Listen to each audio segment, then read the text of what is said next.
Shalom saudaraku yang kekasih di dalam Tuhan kita Yesus Kristus. Selamat pagi, semangat pagi. Mari kita sambut berkat Allah di hari yang baru ini dengan penuh sukacita. Kita akan mengikuti ibadah renungan pagi kita di pagi hari ini. Tetapi sebelumnya mari kita akan menyanyikan satu lagu pujian dari buku Lagu Sion nomor 37. Lagu Sion nomor 37, Waktu Pagi Ya Tuhanku.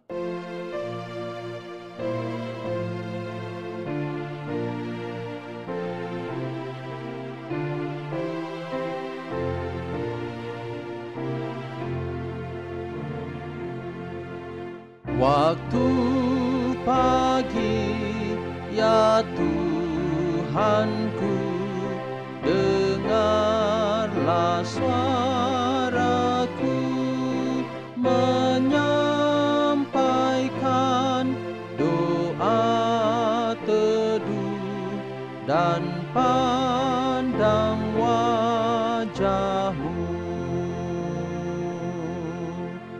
Kehadiratmu ya Allah, Yesus Kristus telah naik menghadapkan permohonan segala orang baik. Pimpin aku ya Roh Allah dalam kebenaran, luruskan dan nyatakanlah segala kewajiban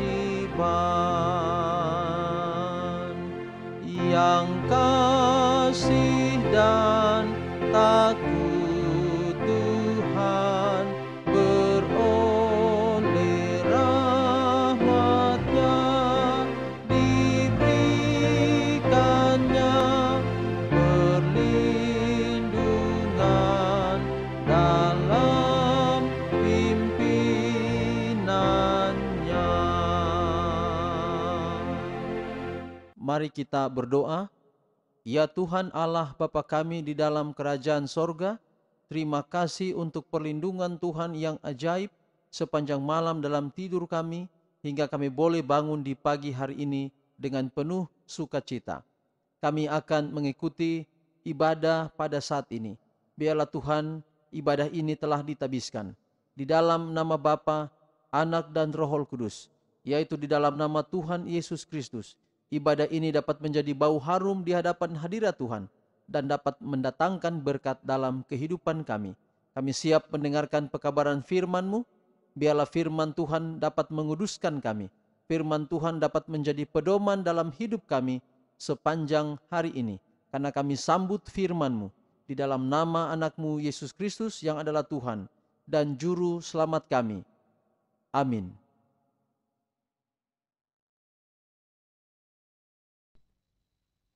Renungan pagi kita di hari ini dengan judul Sumber dari Segala Hukum. Sumber dari segala hukum. Ayat kita hari ini terdapat dalam Mazmur 119 ayat 97. Betapa kucintai Taurat-Mu, aku merenungkannya sepanjang hari. Sekali lagi, Mazmur 119 ayat 97. Betapa kucintai Taurat-Mu, aku merenungkannya sepanjang hari. Di segala benda ciptaan Tuhan terlihat kesan ilahi. Alam memberi kesaksian tentang Allah. Pikiran yang suka menerima, yang dibawa ke dalam hubungan dengan mujizat dan rahasia alam semesta, tidak bisa lain kecuali mengakui pekerjaan kuasa ilahi. Bukan oleh tenaganya yang ada pada bumi ini. Bumi menghasilkan kekayaannya, dan tahun demi tahun terus-menerus bergerak di seputar matahari. Tangan yang tidak kelihatan menuntun planet dalam perjalanannya di angkasa raya. Suatu kehidupan yang bersifat rahasia mengisi segenap alam. Suatu kehidupan yang menunjang dunia, yang tidak terhitung banyaknya di angkasa, yang tak terukur, yang hidup dalam serangga kecil, yang terapung dalam angin sepoi kemarau, yang mengayun sayap burung layang-layang, dan memberi makan kepada anak burung gagak yang berteriak, yang menjadikan kuncup mekar, serta bunga berubah menjadi buah. Kuasa yang sama yang menopang alam juga bekerja dalam manusia. Undang-undang besar yang sama yang menuntun bintang dan atom mengendalikan kehidupan umat manusia. Undang-undang yang menguasai kegiatan jantung, yang mengatur aliran hidup kepada tubuh adalah undang-undang. Oknum cerdas yang berkuasa mempunyai kekuasaan hukum atas jiwa itu. Daripadanya segala kehidupan berlangsung. Hanya dalam keharmonisan dengan Dia bisa ditemukan suasana kegiatan yang sebenarnya. Bagi semua objek ciptaannya, keadaannya adalah serupa. Kehidupan yang ditopang dengan menerima kehidupan dari Allah, suatu kehidupan yang sesuai dengan kehendak Allah, melanggar hukumnya secara fisik, mental, atau moral, berarti menempatkan diri seseorang di luar keserasian dengan alam semesta, berarti memasukkan perselisihan, anarki, dan kehancuran. Bagi orang yang belajar untuk menafsirkan pengajarannya, seluruh alam diterangi, dunia ini sebuah buku pelajaran, kehidupan ini sebuah sekolah. Persatuan manusia dengan alam dan dengan Allah, dominasi universal dari hukum akibat dari pelanggaran tidak akan gagal menanamkan kesan dalam pikiran dan membentuk tabiat. Ini adalah pelajaran yang perlu dipelajari anak-anak kita. Bagi anak yang kecil yang belum sanggup untuk belajar dari halaman yang tertulis atau belum diperkenalkan dengan acara tetap di dalam ruang kelas, Allah memberikan sumber pengajaran dan kegembiraan yang tidak akan gagal. Hati yang belum dikeraskan oleh hubungan dengan kejahatan cepat mengenal kehadiran yang mengisi segala benda ciptaan. Telinga yang belum dipekakan oleh hingar-bingar dunia menaruh perhatian kepada suara yang berbicara melalui penurutan alam. Saudaraku yang kekasih, sumber hukum adalah Allah itu sendiri. Sumber hukum itu adalah Allah. Dan melalui alam semesta, melalui ciptaan yang Allah ciptakan itu, di sana hukum terlihat. Contohnya, hukum yang kita lihat di dalam alam ciptaan ini adalah keserasian. Misalnya, kita melihat bulan yang mengitari bumi. Bayangkan kalau bulan mengitari bumi, kemudian benda-benda angkasa lainnya tidak di dalam aturan, maka akan terjadi tabrakan. Dan kalau terjadi tabrakan, ini akan menjadi kecelakaan yang hebat di atas dunia ini. Begitu pula dengan alam ciptaan Tuhan yang lain. Mungkin saja oleh karena dosa, maka binatang-binatang tidak serasi dalam kehidupan mereka. Bisa saja saling menyerang, saling melukai, bahkan saling membunuh. Tetapi kalau kita melihat bahwa alam ciptaan ini yang begitu hebat diciptakan, air yang jatuh, yaitu air terjun yang jatuh, bisa berdampingan dengan di situ ada batu, kemudian di situ ada pepohonan, kemudian mungkin ada bunga-bunga kecil yang tumbuh. Betapa serasi kita melihat keadaan itu. Dan lain sebagainya di alam ciptaan ini. Pada waktu anak-anak kecil kita, mereka diajarkan untuk menanam, mereka akan tertanam di dalam pikiran mereka bagaimana pohon atau tanaman bunga atau tanaman mungkin bumbu-bumbu dapur yang kita tanam, dia bertumbuh di dalam pikiran mereka. Mereka akan melihat betapa ajaib pertumbuhan itu. Maka pada dasarnya bahwa anak-anak itu mereka diajarkan bagaimana supaya mereka mengatur cara mereka merawat tanaman itu. Mereka harus memegang tanaman itu dengan lembut, dan itu semua adalah sebuah peraturan yang mereka bisa belajar bahwa tanaman itu kalau tidak dipegang dengan baik, dengan lembut dan dilakukan dengan kasar, maka pasti tanaman itu akan mati.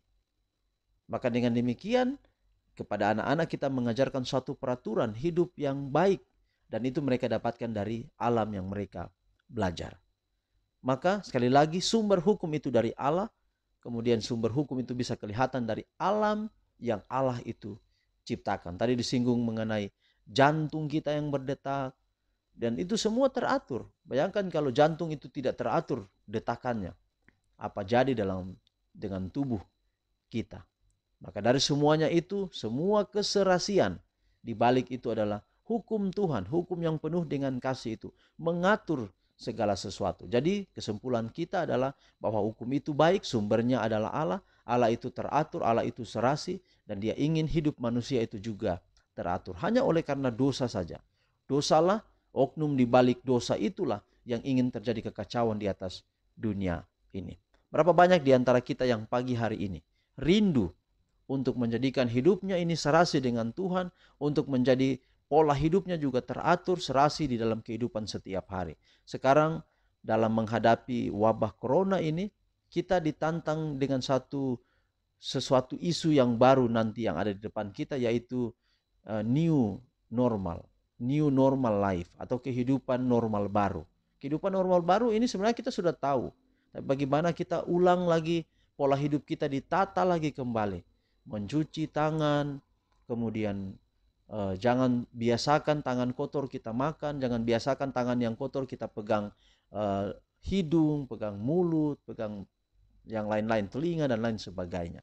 Tapi kita membiasakan hidup lebih teratur lagi, maka kita akan mampu hidup di model new normal life yang ada di depan kita. Mari saudara, Tuhan ingin kita teratur, Tuhan ingin kita ikut peraturannya agar kita selamat. Tuhan memberkati kita melalui pelajaran kita pada pagi hari ini. Mari kita berdoa. Ya Tuhan Allah Bapa kami dalam sorga, mengakhiri ibadah renungan pagi hari ini, kami bersyukur untuk pekabaran firman Tuhan. Biarlah dapat mengajak kami untuk kami hidup, mengatur pola hidup kami dengan baik sesuai dengan petunjuk Tuhan. Karena kami tahu sumber hukum, sumber peraturan adalah Allah itu sendiri yang hidup, yang Allah ingin hidup dengan keserasian, dengan penuh kasih. Dalam kehidupan kami setiap hari, dapat kami terapkan itu. Bapa di surga, berkati kami hari ini dalam semua tantangan hidup kami hadapi. Tuhan ada di sana, tidak pernah meninggalkan kami. Berkati suami kami, berkati istri kami, berkati anak-anak kami, orang tua kami, keluarga kami, di mana saja berada. Hari ini yang berhari ulang tahun, Tuhan memberkati. Lebih istimewa bagi Ibu Juneta Siregar, atau saudari perempuan dari hambamu yang ada di Tobelo. Tuhan hari ini ketambahan usia setahun. Tuhan memberkati agar saudari hamba ini dia boleh setia, boleh setia dan kuat imannya di dalam Tuhan. Berdoa untuk semua pergumulannya, suami dan anak-anaknya, Tuhan memberkati. Berkati juga orang umat-umat Tuhan, para pendengar audio renungan pagi dimanapun berada yang mungkin mengalami kesusahan di dalam hidup.